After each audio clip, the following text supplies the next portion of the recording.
Hello दोस्तों, स्वागत है आपका हमारे यूट्यूब चैनल पे। कैसे हैं आप सब दोस्तों? आइए आज हम स्टार्ट करते हैं। ये वीडियो 6 है जो कि सूरदास जी के द्वारा जो उनके आरंभिक पद हैं, जो कि UPSC syllabus optional Hindi literature का एक पार्ट है, जिसमें सूरदास जी के जो आरंभिक 100 पद हैं वो दिए गए हैं, जिनके संपादक डॉक्टर रामचंद्र शुक्ल जी हैं। तो पिछले 5 वीडियो में हमने 1 to 35 तक कवर कर दिया है। इस वीडियो में हम 36 to 43 कवर करेंगे। इसके बाद नेक्स्ट ऐसे करके इस पूरे जो 100 पद हैं उनको हम वीडियो में कवर करेंगे। तो चलिए वीडियो को स्टार्ट करते हैं, लेकिन स्टार्ट करने से पहले सेल्फ प्रमोशन। वीडियो अगर पसंद आए तो वीडियो को लाइक करिएगा, साथ ही में चैनल को सब्सक्राइब कर लीजिए और बेल आइकन को प्रेस कर लीजिए, जिससे कि आपको वीडियो की नोटिफिकेशन टाइम पे मिल जाए। और साथ ही साथ आप वीडियो को शेयर कीजिए अपने दोस्तों में। और तो चलिए स्टार्ट करते हैं निम्नलिखित पंक्तियों में। सबसे पहले 36 पंक्ति में क्या कहते हैं, स्टार्ट करते हैं। वर हुए कुब्जा भलो कियो। इसमें सूरदास जी जो हैं कहते हैं कि जब उद्धव जो हैं गोपियों को कहते हैं कि श्री कृष्ण तुमसे मिलने नहीं आएंगे, तो परेशान क्यों होती हो उनके विरह में? तुम्हें जो मैं ये योग साधना बता रहा हूँ, तुम निर्गुण ब्रह्म की उपासना करो ना, इससे तुम्हारे दुख भी दूर हो जाएंगे और तुम्हें मोक्ष भी प्राप्त हो जाएगा। तो गोपियाँ कहती हैं क्यों नहीं आएंगे कृष्ण? तो उद्धव कहते हैं क्योंकि कृष्ण जो है यहाँ आना ही नहीं चाहते हैं, वहाँ उनको कुब्जा का प्रेम है उनको प्राप्त, तो वो यहाँ क्यों आएंगे भला? तो गोपियाँ इस पे तंज कसते हुए उद्धव से कहती हैं कि हे उद्धव, वर हुए कुब्जा भलो क्यों। हे उद्धव, कुब्जा ने बहुत अच्छा किया। क्यों? क्योंकि सुनी सुनी समाचार उद्धव, सुनी सुनी समाचार उद्धव मोह कछु। एक सेकेंड, इसको थोड़ा सा हम इरेज कर लेते हैं।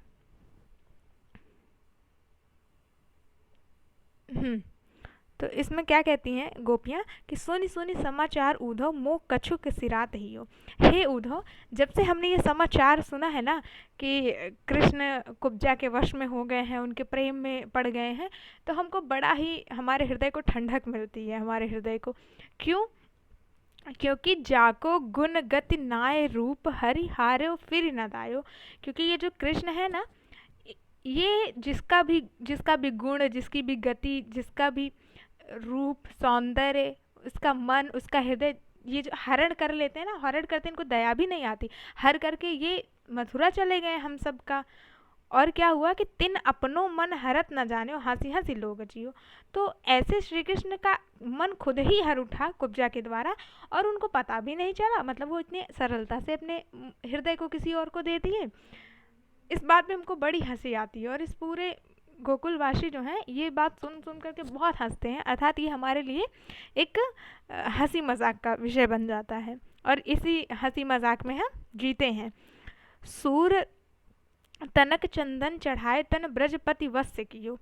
हे उद्धव, सूरदास जी कहते हैं, गोपियाँ उद्धव से कहते हैं कि हे उद्धव, जिस मतलब कुब्जा ने जो है ज़रा सा उन पे चंदन का लेप क्या लगा दिया उनके तन पे, उन्होंने तो ब्रज के जो स्वामी हैं उनको अपने वश में कर लिया कुब्जा ने। ऐसा कैसे श्री कृष्ण ने अपने सब कुछ उनको दे दिया। और सकल नागरी नारिन को दासी दाम लियो। और कुब्जा ने ऐसा करके संपूर्ण जितनी भी नारियां हैं नगर की, उन सारी नारियों को, उस दासी यहाँ कुब्जा के लिए आया है कि वो जो दासी कुब्जा है, उन्होंने मतलब ऐसा दांव खेला, ऐसा घात किया नगर की जितनी भी चतुर नारियां हैं, मतलब उन सब से वो आगे निकल गई। मतलब वो तो श्री कृष्ण को जीत ली, अर्थात श्री कृष्ण को पा लिया उन्होंने। तो ये था इस पंक्ति का अर्थ। नेक्स्ट चलते हैं हम कि क्या है। हाँ, इसमें कहती हैं गोपियाँ कि हरि काहे के अंतरा में। जब इतना तंज कसनी है तो उद्धव कहते हैं कि तुम परेशान क्यों होती हो? अगर तुम इतना प्रेम करती हो तुम सब गोपियाँ कृष्ण से, तो वो तो अंतर्यामी है ना, वो तो तुम्हारे हृदय की बात बिना कहे ही सुन लेंगे। तुम उनके विरह में इतना, वियोग में इतना पागल क्यों हो? तो गोपियाँ उद्धव से कहती हैं कि हरि काहे के अंतर्यामी। हे उद्धव, काहे कि वो अंतर्यामी, काहे कि वो सर्वज्ञ, कैसे वो सब कुछ जानते हैं? अगर वो सब कुछ जानते ही होते तो जो हरि मिलत नहीं यही अवसर अवधि बतावत लामी। अगर वो हमारे हृदय की बात जानते कि हम उनसे मिलने के लिए कितना व्याकुल हैं, उनके दर्शन को कितना आतुर हैं, तो वो हमसे मिलने स्वयं आते, ना कि ये एक लंबी अवधि बता देते कि हम मतलब थोड़ा और समय बीत जाएगा तब आएंगे, और वो भी पता भी नहीं कि आएंगे कि नहीं आएंगे। अपनी चोप जाए उठी बैठो और निरस बेकामी। अपनी इच्छा से तो वो उठ करके ब्रज से मथुरा चले गए, और अब वहाँ मथुरा जा करके एकदम निरस, एकदम बेकामी बन गए, एकदम हमको भूल से ही गए हैं, हमारी उनको सुध ही नहीं होती है, उनका मन ही नहीं होता ब्रज वापस आने का। वो तो मथुरा में अपनी इच्छा से गए और मथुरा के ही हो गए, अब वो हमको भूल गए हैं। सो कहाँ पीर पराई जाने जो हरि गरुणागामी। वो हरि, हम गोपियों की पीड़ा को क्या जानेंगे हम, कि हम उनके वियोग में कितना व्याकुल हैं, कितने व्यथित है हमारा हृदय, हम कितने दुखी हैं उनके वियोग में, उनसे दूर होने के लिए होने पे उनको क्या पता चलेगा, वो क्या जानेंगे हम नारियों की पीड़ा को। जो वो तो गरुणागामी अर्थात गरुड़ की सवारी करने वाले, वो तो आकाश मार्ग में है, वो क्या जानेंगे कि जो पैदल चलता है उसके पैरों में किस प्रकार से छाले पड़ते हैं, उनको क्या पता। आई उधरी प्रीति कलई सी जैसे खाटी कामे। जिस प्रकार से खट्टे आम की कलई बर्तन पर चढ़ाने पे कुछ दिन बाद वो बर्तन का रंग उतर जाता है, उसी प्रकार से हमारे समक्ष कृष्ण का ये जो प्रेम का नाटक था ना, वो उतर गया। अर्थात कृष्ण ने तो हमसे कभी प्रेम किया ही नहीं, करते तो उनको हमारी याद जरूर आती और वो हमसे मिलने ज़रूर आते। इस प्रकार से ये ना बताते कि अभी कुछ कुछ दिन बाद हम आएंगे, ऐसा ना करते हमारे साथ। सूर्य इते पर अनख मरती हैं ऊधव पीवत मामी।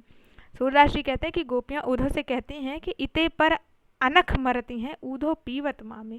हे उद्धव, जब से हमने ये जाना है कि श्री कृष्ण अभी हमसे मिलने नहीं आएंगे, अर्थात वो तो कुब्जा के प्रेम में फंसे हुए हैं, वो तो मथुरा के हो गए हैं, तब से हम ये जो घूंट मतलब ये जो अंदर ही अंदर हम घुट घुट के जी रहे हैं। क्योंकि ये जो कृष्ण की चुप्पी है ना, वो कहते भी नहीं साफ साफ कि उनको हमसे प्रेम नहीं है, हम नारियों से, हम गोपियों से, और ये भी नहीं कहते कि प्रेम है। अब उनकी इस चुप्पी से हम घुट घुट कर मर रहे हैं उद्धव। तो ये था इस पंक्ति का अर्थ। नेक्स्ट चलते हैं, क्या है कि बिलग जान मानहु उद्धव प्यारे। हे उद्धव, तुम हम गोपियाँ आप कहती हैं, जब उद्धव बुरा थोड़ा सा इधर उधर देखने लगते हैं तो गोपियों को ऐसा लगता है कहीं उद्धव हमारी बात का बुरा तो नहीं मान गए, इतना खरी खोटी सुना रहे हैं उनको श्री कृष्ण को। तो गोपियाँ उद्धव से कहते हैं कि हे उद्धव, विलग जानी मानह उद्धव प्यारे। हे उद्धव प्यारे, तुम बुरा मत मानना हमारी बातों का। या मथुरा कागर की कोठरी जे आवहि ते कारे। ये मथुरा जो है ना, एकदम काजल की कोठरी के समान है, जो भी आता है एकदम काला ही आता है। काला अर्थात मन का काला। यहाँ पे गोपियाँ कह रही कि मतलब ये जो तुम योग साधना बताने आए हो, निर्गुण ब्रह्म की उपासना का मार्ग दिखाने आए हो, इसमें तुम्हारी कोई गलती नहीं है। ये तो मथुरा का ही दोष है कि वहाँ से जो भी आता है वो यही बस उसको प्रेम समझ में ही नहीं आता है। तुम कारे सुफलक सुत कारे कारे मधु भावरे। तुम ही सोचो कि तुम भी काले हो मन से तन से, और सुफलक सुत अर्थात अक्रूर जी भी काले थे, कारे मधुर भावरे, और मथुरा से जितने भंवरे आते हैं वो भी काले आते हैं। तिनके संग अधिक छवि उपजत कमल नयन मनियारे। और इनके साथ साथ जो जिनकी छवि हमारे हृदय में है, जो कमलवत नैनों वाले हैं, जो वो भी काले हैं। कैसे काले हैं? जैसे कि मणिधारी सर्प होता है, काला होता है किंतु मणि धारण की होता है, वैसे ही हमारे श्री कृष्ण विभिन्न गुणों की खान है, फिर भी वो काले हैं। मानहु नील माट ते काढ़ है ले जमुना ज्यों पखोर। उद्धव से गोपियाँ कहती हैं कि ऐसा लगता है कि तुम सबको एक नीले मटके से निकाला गया हो और जमुना के पानी से धो करके मानो साफ करने का प्रयत्न किया गया हो। तागुन श्याम भई कालिंदी सूर श्याम गुण न्यारे। गोपियाँ कहती हैं, सूरदास जी कहते हैं कि गोपियाँ उद्धव से कहती हैं कि तागुन श्याम भई कालिंदी, तुम लोगों का ये जो कालापन है, श्यामलपन है ना, ये यमुना नदी में धुलने से तुम लोगों का मन तन तो काले से साफ नहीं हो गया, परंतु तुम लोगों के संपर्क से आने से जो है, जो कालिंदी अर्थात यमुना का जल है वो जरूर काला पड़ गया।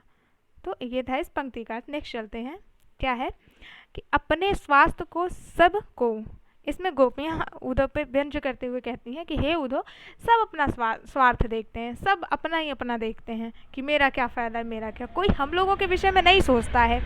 चुप करी रहो मधुप रस लंपट तुम देखो अरुतो। तो उद्धव कहते हैं कि नहीं है, ऐसा नहीं है, मतलब ऐसा नहीं कि हमें और श्री कृष्ण को आप लोगों की चिंता नहीं है, चिंता है तभी तो उन्होंने हमें यहाँ भेजा है कि ताकि आप लोगों को निर्गुण ब्रह्म की उपासना का मार्ग दिखा सके, तो आप उनके वियोग से ये जो दुख है आपको वो दूर हो जाए। तो गोपियाँ कहते हैं चुप करी रहो, तुम चुप रहो उद्धव। मधुप रस लंपट, एकदम भौरे के समान लंपट धूर्त व्यक्ति, तुम देखो अरुतो, तुम बस अपना देखते हो, तुम दोनों ही बस अपना अपना देखते हो, तुम दोनों को ही हमारी चिंता नहीं है। और कछु संदेश कहन को कई पठ्यो किन सो, अगर तुमको कान्हा ने कोई और संदेश कहने को कहा है, मतलब कोई प्रेम भरा संदेश भेजा है, तो उसको कह क्यों नहीं देते हो? तुम दोनों बस क्या हम सबको कष्ट देना ही जानते हो? लीन हो फिरत जोग जुबतिन को बड़े सयाने दो हो। तुम दोनों ही हम अबला नारियों को जोग सिखाने आए हो? जोग लेने के लिए, मतलब इधर उधर भटक रहे हो, मथुरा से यहाँ आए हो बस यही जोग साधना बताने के लिए? तुम लोग तो बड़े सयाने हो। अर्थात तुम यहाँ योग साधना का मार्ग दिखाने आए हो और कृष्ण ने तुमको यहाँ दिखाने के लिए भेजा है, तो तुम दोनों एक जैसे हो, बहुत सयाने अपने आप को कहते हो। तबकत मोहन रास खिलाई जो पे ज्ञान होते हो। तब श्री कृष्ण ने हमारे साथ रास लीलाएं क्यों रचाई? क्यों हमको पहले प्रेम करना सिखाया? जब उनके लिए ज्ञान ही सर्वोपरि था, तो प्रेम का अर्थ ही उनके लिए कुछ नहीं है, तो क्यों उन्होंने पहले हमें प्रेम करना सिखाया, रास लीलाएं रचाई हमारे साथ? अब हमरे जी बैठो यह पद होनि हो सो हो। अब हमने अपने हृदय में एक बात दृढ़ निश्चय कर ली है कि अब चाहे जो हो जाए हम श्री कृष्ण से प्रेम करना नहीं छोड़ेंगे और ना ही ये तुम्हारी जोग मार्ग को अपनाएंगे। मिट गयो मान पखेरो ऊधो हृदय हतो सो होई। भले ही इन सब को करने में हमारे प्राण ही चले जाएं, हमें इसकी परवाह नहीं ऊधो। और तुम भी परेशान मत हो, तुम भी अपनी चिंता त्याग दो ऊधो। पछताओ मत कि तुम ये जो जोग साधना हमको सिखाने आए थे हम नहीं सीख रहे हैं, तो तुम अलग अलग तर्क से सिखा रहे हो फिर भी हम नहीं मान रहे हो, तो इसके लिए तुम्हें पछताने की आवश्यकता नहीं, तुम पछताओ मत। तुम भी अपने हृदय में एक बात अच्छे से जान लो, सूरदास प्रभु गोकुल नायक चित चिंता अब खो। सूरदास जी कहते हैं, गोपियाँ उद्धव से कहते हैं, हे उद्धव हमारे हृदय की चिंता जो भी है, हमारे चित्त की जो भी पीड़ा है, जो भी उनके वियोग में हम व्याकुल हैं, दुखी हैं, इस दुख को जो हमारे गोकुल नायक अर्थात श्री कृष्ण हैं वही इस चिंता को दूर करेंगे। अब तो हम अपना सर्वस्व उन पे निछावर कर चुके हैं, अब जो होगा बस वही जाने। तो इस प्रकार से इस पंक्ति का अर्थ है। नेक्स्ट चलते हैं हम। तुम जो कहते संदेशो आनी कहा करो वा नंद नंदन सो होत नहीं हितहानी। इसमें गोपियाँ उद्धव से कहती हैं कि हे उद्धव तुम तो कहते संदेशों वाणी, तुम तो यहाँ समाचार लेकर आए थे ना कृष्ण का, तो कहा करो वा नंद नंदन सो होत नहीं हितकानी। तो तुम उस समाचार को कहो ना जो श्री कृष्ण से अगर कोई प्रेम का समाचार भेजा है, हमारे लिए कुछ आने का संदेशा भेजा है, तो वो कहो ना। ये जो तुम कह रहे हो कि कृष्ण ने हमें यहाँ योग विद्या सिखाने को भेजा, निर्गुण ब्रह्म की उपासना करने के लिए हमको प्रेरित करने के लिए तुम्हें भेजा है यहाँ पे, तो ये इस बात को हम सुन नहीं सकते हैं, इस बात को हम धारण नहीं कर सकते हैं, ये हमारे बिल्कुल हित में नहीं है, अर्थात ये हमारे लिए असहनीय है। जोग जुगत की काज हमारे जतपि महा सुख खानी। जोग जुगत की काज हमारे, मतलब ये जो जोग की विद्या है ये हमारे किस काम की है? यद्यपि महासुख खानी, भले ही इसमें अपार सुख मिले। तुम कहते हो कि योग मार्ग पे चलने से ज्ञान मार्ग पे चलने से सुख मिलता है, दुख दूर हो जाता है, भले ही ऐसा होता हो, लेकिन ये जो योग साधना ये हमारे किस काम की है उद्धव? हम तो श्री कृष्ण से प्रेम करते हैं ना। सने सने श्याम सुंदर के हिल मिल के मनमानी, हम तो श्री कृष्ण की सौंदर्य, श्री कृष्ण की सुंदरता से, श्री कृष्ण की मनमोहन मूर्ति में एकदम हमारा हृदय हिल मिल गया है, अर्थात हम उनसे एकाकार हो गए हैं। अब हमारे मन में कुछ और नहीं समा सकता है, हम किसी और चीज़ को मान नहीं दे सकते हैं। सोहत लोह परस पारस ज्यों सुवर्ण 12 वानी, जिस प्रकार से लोहा को पारस पत्थर के संपर्क में आने से लोहा भी स्वर्ण के समान खरा सोना हो जाता है। पुनि वह चोप कहाँ चुंबक जो लटपटाए लपटानी, तो फिर उसको जब चुंबक के संपर्क में लाया जाता है तो उसके लोहा तो चुंबक के संपर्क में आने से उसका आकर्षण होता है उसमें, परंतु जब उसको पारस पत्थर से संपर्क में लाया जाता है तो वो खरा सोना हो जाता है, तो फिर उसका चुंबक से आकर्षण समाप्त हो जाता है। उसी प्रकार से अगर हमने योग विद्या धारण की तो भले ही हमारा हृदय शुद्ध हो जाए, हमारा हृदय शुद्ध खरे सोने जैसा हो जाए तुम्हारे इस पारस रूपी निर्गुण ब्रह्म के संपर्क में आने से, परंतु फिर उसके बाद जो श्री कृष्ण से हमारा प्रेम है वो समाप्त हो जाएगा, और हम अगर श्री कृष्ण से प्रेम करना छोड़ दिए तो हमारे प्राण चले जाएंगे उद्धव। तो इस प्रकार से हम श्री कृष्ण को नहीं त्याग सकते। पुनि रूप रहित नीरस निर्गुण हित निगम परत न जाती, ये जो तुम्हारा निर्गुण ब्रह्म है वो एकदम नीरस है, बिना प्रेम के है, और उसका ना तो रूप है ना कोई रंग है, और उसको तो वेदों के माध्यम से भी नहीं जाना जाता, अर्थात वो तो वेदों से भी परे है, तो उसको हम किस प्रकार से जान सकते हैं? सूरदास कौन विधि तासो अब कीजिए पहचानी। सूरदास जी कहते हैं कि उद्धव से गोपियाँ कहते हैं कि हे उद्धव तुम ही बताओ कि जिसको हम किसी भी विधि से जान ही नहीं सकते, पहचान ही नहीं सकते, तो फिर हम उससे प्रेम किस प्रकार से कर सकते हैं? अर्थात हम उसमें अपना हृदय किस प्रकार से लगा सकते हैं, जिसको वेदों के माध्यम से भी नहीं जाना जा सकता है। तो इस प्रकार से इस पंक्ति का अर्थ ये है। नेक्स्ट चलते हैं।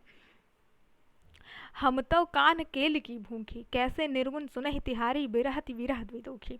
इसमें गोपियां उद्धव को समझाते हुए कहती हैं कि हे उद्धव, हम तो कान केल की भूखी, केली मतलब क्रीड़ा, जो रासलीलाएं थी कृष्ण की।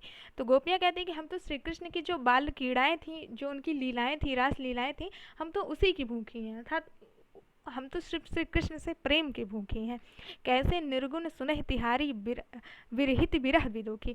हे उद्धव, तुम ही बताओ कि किस प्रकार से ये जो तुम्हारे निर्गुण ब्रह्म की साधना है, इसको हम किस प्रकार से सुन सकते हैं। हम तो बेचारी दुखियारी विरहिणी हैं, जो कि श्री कृष्ण से वियोग में तड़प रही हैं, तो हम तुम्हारे निर्गुण ब्रह्म की साधना को किस प्रकार से धारण कर सकते हैं, किस प्रकार से उसको सुन सकते हैं। कहीं कहाँ यहो नहीं जानत, काहि जोग है जोग। तुम किस प्रकार के ज्ञानी हो उद्धव कि तुमको इतना भी नहीं पता कि तुम्हारे योग साधना के लिए योग्य कौन है। कह लागो तुम्ही सोवापुर बसत बामरे लोग। तुम जिस प्रकार से बातें कर रहे हो, जिस प्रकार से हमको योग मार्ग सिखा रहे हो ना, हमको तो ऐसा ही लगता है कि जैसे कि मथुरा में सब बावरे लोग ही बसते हैं। ऐसा लगता है कि मथुरा में सब बसत बावरे लोग, ऐसा लगता है कि मथुरा में जितने भी लोग हैं सब बावले हैं, सब पागल लोग ही वहाँ पे बसते हैं। अंजन अभरण चोर चारु बरु नेक आप तन की। जो तुम ही बताओ, अगर तुम स्त्रियों के आभूषण, आँखों में काजल और विभिन्न प्रकार के सजने वाले आभूषणों को धारण करोगे तो तुमको अच्छा नहीं लगेगा ना, तुम पे मतलब वो शोभायमान नहीं होगा। तुम ही बताओ, अगर तुम अपने तन पर अंजन, आँखों का काजल, आभरण मतलब आभूषण, चोर चारु मतलब सुंदरता, ये सारी चीज़ें अगर तुम धारण करोगे, स्त्री का वेश धारण करोगे, तो तुम्हें शोभा नहीं देगा ना। उसी प्रकार से दंड कमंडल भस्म आधारी जो युवतीन को दीजिए। उसी प्रकार से ये जो तुम हमको दंड कमंडल भस्म और ये जो अघोरी का रूप है, इसको जो धारण करने को कह रहे हो ना, हम युवतीन को, हम श्री कृष्ण प्रेमियों को ये शोभा नहीं देता है उद्धव, तुम इस बात को भली भांति जान लो। सूर देखि दृढ़ता गोपिन की, उद्धव यह व्रत पायो। जब श्री कृष्ण, सूरदास जी कहते हैं कि जब श्री कृष्ण के प्रति गोपियों का अनन्य प्रेम जब उद्धव ने देखा, उनके प्रेम में दृढ़ता देखी, तो उद्धव अच्छे से इस बात को समझ गए। कहाँ कृपानिधि हो कृपाल तो प्रेम पठन पठायो। तो उद्धव कहते हैं कि हे कृपानिधि, हे श्री कृष्ण, अपने मन में कहते हैं कि हे श्री कृष्ण, अब मुझे पता चल गया कि आपने मुझे यहाँ क्यों भेजा था। आपने मुझे यहाँ गोपियों को योग मार्ग की विद्या देने को नहीं भेजा था, बल्कि यहाँ प्रेम है पठन पठाए, बल्कि यहाँ प्रेम मार्ग को पढ़ने के लिए आपने यहाँ भेजा था। अर्थात आपने हमको यहाँ गोपियों को उपदेश देने के लिए नहीं भेजा था, बल्कि गोपियों से प्रेम सीखने को यहाँ हमको भेजा था। अब मैं इस बात को अच्छे से जान गया हूँ। नेक्स्ट चलते हैं। अखियाँ हरि, ये इसको सही कर लीजिएगा, अखियाँ आएंगे। अखियाँ हरि दर्शन की भूखी, कैसे रहे रूप रांचिए, बतिया सुनी दुखी। और इस पे गोपियाँ फिर जब उद्धव की योग मार्ग की साधना को सुनती हैं, उनके उपदेश को सुनती हैं, तो बड़ी उदास हो जाती हैं और उद्धव से कहती हैं कि हे उद्धव, अखियाँ हरि दर्शन की भूखी। हे उद्धव, तुम एक बात अच्छे से जान लो कि हमारी ये जो आँखें हैं ना, ये सिर्फ और सिर्फ हरि दर्शन अर्थात श्री कृष्ण के दर्शन के लिए ही भूखी हैं। अर्थात हमारी आंखों की ये जो भूख है, ये जो दुख है हमारी आंखों में दिख रहा तुमको, ये बस तभी दूर हो सकता है जब श्री कृष्ण हमको साक्षात स्वयं आकर यहाँ दर्शन देंगे। कैसे रहें रूप रांची बतियाँ सुन रूखी। तुम्हें बताओ कि जब हमारी आंखें श्री कृष्ण के दर्शन के लिए भूखी हैं, तो ये जो तुम्हारी रूखी सूखी निर्गुण ब्रह्म की साधना की ये जो उपदेश है, ये जो बातें तुम हमको बता रहे हो, ये किस प्रकार से हमको सांत्वना दे सकते हैं, किस प्रकार से हमारे लिए सुखदायी हो सकती हैं। ये तो हमारे लिए रूखी सूखी हैं, एकदम बेजान है। अवधि गणत इकटक मग जोगत तब इत नहीं झूठी। हे उद्धव, जब से श्री कृष्ण यहाँ से मथुरा गए हैं ना, तब से हमारी ये आंखें एक टक अर्थात बिना पलक झपकाए सिर्फ श्री कृष्ण के मार्ग को टकटकी लगाए हुए निरंतर उनके आने की अवधि गिन रही हैं कि अब आएंगे श्री कृष्ण, अब आएंगे, अब उनका वहाँ मथुरा में कार्य संपन्न होगा और अब वो आएंगे। लगातार बिना पलक झपकाए उनके मार्ग को देख रही हैं जिधर से वो गए थे। अब इत जोग संदेशन उद्धव अति अकुलानी दुखी। हे उद्धव, हमारी आंखें श्री कृष्ण के मार्ग को देखते देखते भी इतना उदास नहीं हुई, इतनी झूठी नहीं हुई, अर्थात इतनी जो है व्याकुल नहीं हुई जितना अब इत जोग संदेश, जितना कि अब ये जो तुम जोग का संदेश लेके आए हो, इसको सुन करके हे उद्धव, जितना हमारी आंखें अकुला गई हैं अर्थात व्याकुल हो गए हैं, इतना तो श्री कृष्ण के मार्ग को बिना पलक झपकाए देखते हुए भी इतनी व्याकुल नहीं थी। बारक वह मुख फेर दिखाऊ, दुहि पी पिक्त पतुखी। हे उद्धव, हम तो श्री कृष्ण के उस मुख को देखने के लिए व्याकुल हैं जब वो दोने में गाय का दूध दूह करके पीते थे। तो एक आनंद, एक अत्यंत सुंदरता का अनुभव होता था, एक आनंद की अनुभूति होती थी। हम बस श्री कृष्ण के उसी मुख को फिर से देखना चाहते हैं, अर्थात उनके बालपन के फिर से दर्शन करना चाहते हैं। सूर सिकत हटि नाव चलाई, ये सरिता है सूखी। हे सूरदास जी कहते हैं कि उद्धव से गोपियाँ कहते हैं कि हे उद्धव, जिस प्रकार से हमारे हृदय रूपी सरिता अर्थात हृदय रूपी ये जो नदी है सूख गई है श्री कृष्ण के वियोग में, उस नदी में जो कि सूखी हुई सरिता है हमारे हृदय रूपी, उसमें तुम हठ पूर्वक ये जो अपने निर्गुण ब्रह्म की साधना का ये जो नाव चलाना चाहते हो ना, ये जो हमसे जबरन निर्गुण ब्रह्म को स्वीकारना चाहते हो, ये कभी हो नहीं पाएगा। हम श्री कृष्ण के विरह में प्राण त्याग देंगे चलेगा, लेकिन हम श्री कृष्ण को छोड़ करके अन्य किसी की पूजा उपासना नहीं कर सकते, अन्य किसी से प्रेम नहीं कर सकते हैं। इस बात को तुम भली बात जानो। नेक्स्ट है, और ये लास्ट है इस वीडियो का, क्या है कि जाय कहो बूझी कुशलार। इसमें गोपियाँ उद्धव से कहते कि हे उद्धव, तुम हमसे एकदम अच्छे से हमसे एक बात बताओ, जाके ज्ञान न होए सो माने काहे तिहारी बात। तुम जा करके हमको एक बात, हमारा एक संदेशा जा करके अपने कृष्ण को अच्छे से बता देना कि हमने तुम्हारे आने पे उनका कुशल मंगल पूछा कि वो कैसे हैं, मथुरा में सब कैसे हैं। फिर उनको ये भी बता देना कि जाके ज्ञान न होए सो माने काहे तिहारी बात, कि वही आप दोनों की बात मान सकता है जिसको ज्ञान न हो, अर्थात जो अज्ञानी हो, और हम तो ऐसे नहीं हैं। हम तो श्री कृष्ण के प्रेम को जानते हैं। कारे नाम रूप पुनिकारो, कारे अंग सखा सब गात। ये जो तुम्हारा नाम है कृष्ण, वो भी काला है, तुम्हारा रूप भी काला है, और तुम्हारा अंग भी काला है, और तुम्हारे जितने भी सखा हैं उद्धव, अक्रूर जी, सब काले के काले हैं, और तुम भी काले हो, अर्थात तन मन धन सबसे काले हो। तभी तो यहाँ पे तुम उद्धव के द्वारा ये संदेश भिजवाए हो कि हम तुम्हारे प्रेम को त्याग करके निर्गुण ब्रह्म की उपासना करें। और ये उद्धव इतने काले हैं कि आए हैं हमको यही बात बताने भी, मतलब इनको हम पे दया भी नहीं आ रही। जो पे भले होत कहूँ कारे, तौ कद बदली सुता ले जात। तुम एक बात जान लो कि तुम अगर काले नहीं होते तो जो तुम्हारे पिता वसुदेव जी हैं, वो तुमको इस प्रकार से यहाँ यशोदा मैया के पास छोड़ करके बदले में यशोदा मैया की पुत्री को न ले जाते अपने साथ। हमको जोग भोग कुब्जा को काके हिते समात। तुम ही बताओ कि हमको यहाँ उद्धव के द्वारा जोग साधना के लिए बताते हो, कहते हो कि हमें जोग धारण करना चाहिए, तुम्हारा प्रेम त्याग देना चाहिए, और भोग कुब्जा को काके ही समात, और कुब्जा के लिए भोग बताते हो। ये अन्याय हम जो कर रहे हो, ये हमारे हृदय में नहीं समा रहा है कृष्ण। सूरदास से सोपति के पाले जिन्ह ते ही पछितात। सूरदास जी कहते हैं कि गोपियाँ उद्धव से कहती है कि हे उद्धव, तुमको तुम्हारे इस अन्याय से ना सिर्फ जो गोपियाँ तुमको पति रूप में पूछती हैं वही पछता रही हैं, बल्कि जो तुम्हारी माँ है जिन्होंने तुम्हें पुत्रवत प्रेम किया है, वो भी पछताती हैं तुम्हारे इस व्यवहार से। तो इस प्रकार से यहाँ पे हम वीडियो को समाप्त करते हैं। इसके बाद हम नेक्स्ट वीडियो में इसके आगे की पंक्तियों को पुनः आपको बताएंगे। तब तक के लिए जय हिंद।